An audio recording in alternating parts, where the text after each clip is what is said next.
किंतु कौन नर तपोनिष्ठ है यहाँ धनुष धरने वाला।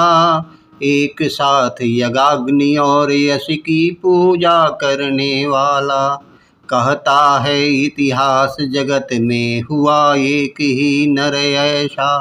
रण में कुटिल काल सम क्रोधी तप में महासूर्य जैसा। नमस्कार, मैं हूं शशि शेखर और आप देख रहे हैं यूथ एजेंडा। आइए आज हम जानते हैं परशुराम जी के बारे में। परशुराम जयंती कब है, उसके अनुष्ठान और परशुराम जी की आरती और उनके बारे में हम जानेंगे। परशुराम जी को ब्राह्मण कुल के कुल गुरु माना जाता है। परशुराम जयंती वैशाख माह के शुक्ल पक्ष की तृतीया तिथि को मनाई जाती है। इस बार परशुराम जयंती 22 अप्रैल को मनाई जाएगी। इस जयंती को परशुराम द्वादशी भी कहा जाता है। ये दिन पुण्य के रूप में माना जाता है और कहा जाता है इस दिन किया गया पुण्य कर्म फल देने वाला होता है। परशुराम त्रेता युग में एक ब्राह्मण ऋषि के यहाँ जन्म लिए थे। उन्होंने एकादश छंद युक्त शिव पंचचत्वरीशानाम स्तोत्र लिखा और इसका वर्णन भी किया। ब्राह्मण देवता भगवान परशुराम की जयंती को संपूर्ण रूप से धूमधाम से मनाया जाता है। हिंदू धर्म ग्रंथों के अनुसार भगवान परशुराम जी ऋषि ऋचिक के पौत्र और जमदग्नि के सुपुत्र थे। परशुराम जी की माता का नाम देवी रेणुका था। कहा जाता है कि ये भोले भंडारी के बहुत बड़े भक्त थे। भगवान शिव ने ही परशुराम जी को अमोघ अस्त्र प्रदान किया था। परशुराम जी का रामायण में उल्लेख है, महाभारत में उल्लेख है, भागवत पुराण और कल्कि पुराण आदि कई ग्रंथों में भी उल्लेख किया गया है। परशुराम जी के गुरु भगवान शिव थे और उनका आशीर्वाद ही इनमें आज इतना महान बनाता है। जैसा कि हम सभी जानते हैं कि उनका वास्तविक नाम राम था, उस परशु को सदा कायम रखा गया है और उसका कारण शिव का नाम परशुराम पड़ा। परशुराम जी ना ही केवल शिव भक्त थे बल्कि पिता भक्त भी थे। एक घटना के अनुसार पिता के नाम पर अपनी जन्म देने वाली माता की मस्तक को काट दिया गया था, लेकिन उनकी मृत्यु नहीं हुई क्योंकि पिता के आशीर्वाद से माता का मस्तिष्क यथावत हो गया। परशुराम जयंती के अनुष्ठान: इस दिन सूर्य उदय से पहले उठकर नहाकर पूजा करना और सूर्य नमस्कार करना चाहिए। नए वस्त्र धारण करना चाहिए और फलों का भोग लगाना चाहिए। भक्त भगवान विष्णु की चंदन, कुमकुम और संपूर्ण पूजन सामग्री के साथ पूजा की जाती है। उपवासी परशुराम जयंती पर रखते हैं और ईश्वर की प्रार्थना करते हैं। इस व्रत में अनाज का सेवन नहीं किया जाता। पितामह भृगु द्वारा संपन्न नामकरण संस्कार के अंतर राम कहलाए। वे जमदग्नि के पुत्र होने के कारण जामदग्नि और शिव जी द्वारा प्रदत्त परशु धारण किए रहने के कारण परशुराम कहलाते थे। आरंभिक शिक्षा महर्षि विश्वामित्र एवं ऋचिक के आश्रम में प्राप्त होने के साथ ही महर्षि ऋचिक से सांग नामक दिव्य वैष्णव धनुष और ब्रह्मर्षि कश्यप से विधिवत अविनाशी वैष्णव मंत्र प्राप्त हुआ। तदनंतर कैलाश गिरिशृंग पर स्थित भगवान शंकर के आश्रम में विद्या प्राप्त कर विशिष्ट दिव्यास्त्र विदुदभि नामक परशु प्राप्त किया।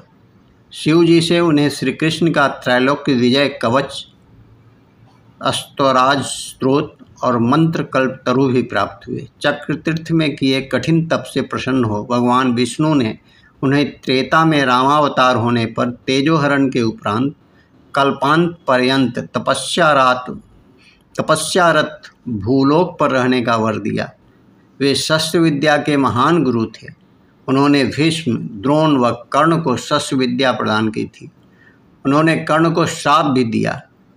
उन्होंने एकादश छंद युक्त शिव पंचचत्वरीश नाम स्तोत्र भी लिखा। इच्छित फल प्रदाता परशुराम गायत्री हैं। ओम जामदाग्न्याय विद्महे महावीराय धीमहि तन्नः परशुरामः प्रचोदयात्। वे पुरुषों के लिए आजीवन एक पत्नी व्रत के पक्षधर थे। उन्होंने अत्रि की पत्नी अनसुईया, अगस्त की पत्नी लोकमुद्रा व अपने प्रिय शिष्य अकृतवन के सहयोग से विराट नारी जागृति का अभियान संचालन किया था।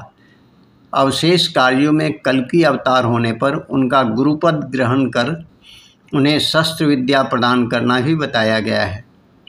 परशुराम जी का उल्लेख रामायण, महाभारत, भागवत पुराण और कल्कि पुराण इत्यादि अनेक ग्रंथों में किया गया है। वे अहंकारी और दुष्ट है वंशियों का पृथ्वी से 21 बार संहार करने के लिए प्रसिद्ध हैं। वे धरती पर वैदिक संस्कृति का प्रचार प्रसार करना चाहते थे। कहा जाता है कि भारत के अधिकांश ग्राम उन्हीं के द्वारा बसाए गए, जिसमें कोंकण, गोवा और केरल का समावेश है। पौराणिक कथा के अनुसार भगवान परशुराम ने तीर चलाकर गुजरात से लेकर केरला तक समुद्र को पीछे धकेलते हुए नई भूमि का निर्माण किया और इसी कारण कोंकण, गोवा और केरल में भगवान परशुराम वंदनीय हैं। वे भार्गव गोत्र की सबसे आज्ञाकारी संतानों में से एक थे, जो सदैव अपने गुरुजनों और माता पिता की आज्ञा का वे सदा बड़ों का सम्मान करते थे और कभी भी उनकी अवहेलना नहीं करते थे। उनका भाव इस जीव सृष्टि को इसके प्राकृतिक सौंदर्य सहित जीवंत बनाए रखना था। वे चाहते थे यह सारी सृष्टि पशु पक्षियों, वृक्षों, फल फूल और समूची प्रकृति के लिए जीवंत रहे।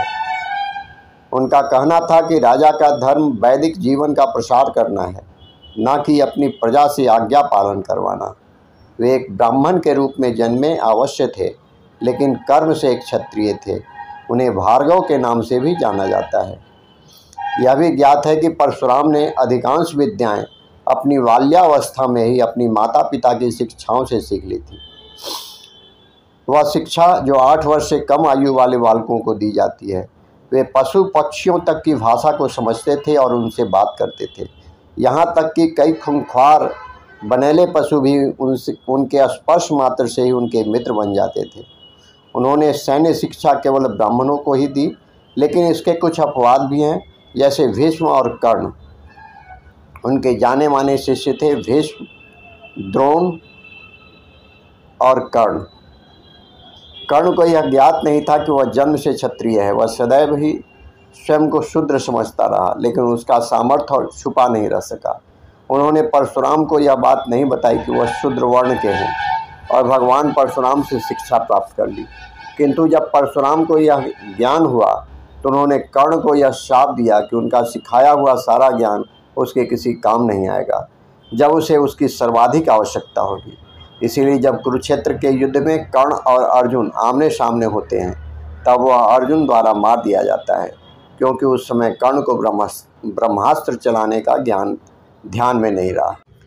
कथा है कि है वंशाधिपति कार्तवीर्य अर्जुन ने घोर तप द्वारा भगवान दत्तात्रेय को प्रसन्न कर 1 सहस्त्र भुजाएं तथा युद्ध में किसी से परास्त न होने का वर पाया था। संयोगवश वन में आखेट करते वह जमदाग्नि मुनि के आश्रम पर जा पहुंचा और देवराज इंद्र द्वारा उन्हें प्रदत्त कपिला कामधेनु की सहायता से हुए समस्त सैन्य दल के अद्भुत आतिथ्य सत्कार पर लोभवश जमदग्नि की अवज्ञा करते हुए कामधेनु को बलपूर्वक छीन कर ले गया। कुपित परशुराम ने फरसे के प्रहार से उसकी समस्त भुजाएं काट डाली, वह सिर को धड़ से पृथक कर दिया। तब सहस्त्रार्जुन के पुत्रों ने प्रतिशोध स्वरूप परशुराम की अनुपस्थिति में उनके ध्यानस्थ पिता जमदग्नि की हत्या कर दी। रेणुका पति की चिताग्नि में प्रविष्ट हो सती हो गई। इस कांड से कुपित परशुराम ने पूरे वेग से महिष्मती नगरी पर आक्रमण कर दिया और उस पर अपना अधिकार कर लिया। उसके बाद उन्होंने एक के बाद एक पूरे 21 बार इस पृथ्वी से है वंशियों का विनाश किया।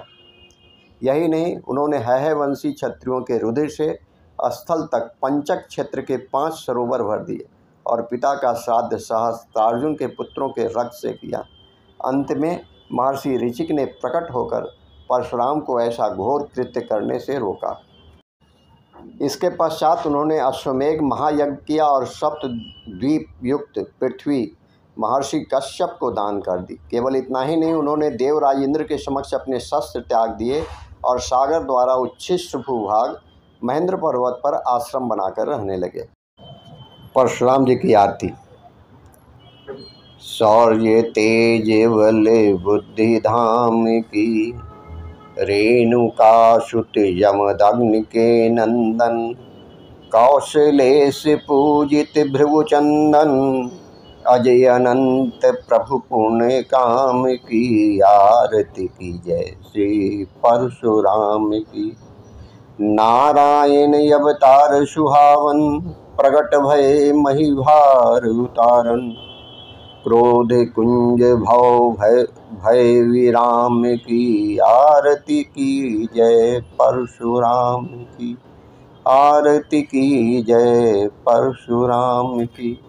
परशु चाप सर कर में राजे, ब्रह्म सूत्र गल माल विराजे, मंगलमय शुभ छवि ललाम की, आरती की जय श्री परशुराम की। जननी प्रिय पीतु सहायके, दुष्ट दलन संत हितकारी, ज्ञान पुंज जग कृत प्रणाम की, आरती की जय श्री परशुराम की। परशुराम बल्लभ यश गावे, श्रद्धायुत प्रभु पद शरणावे, छाहि चरण रति अष्टयम की, आरती की जय परशुराम की।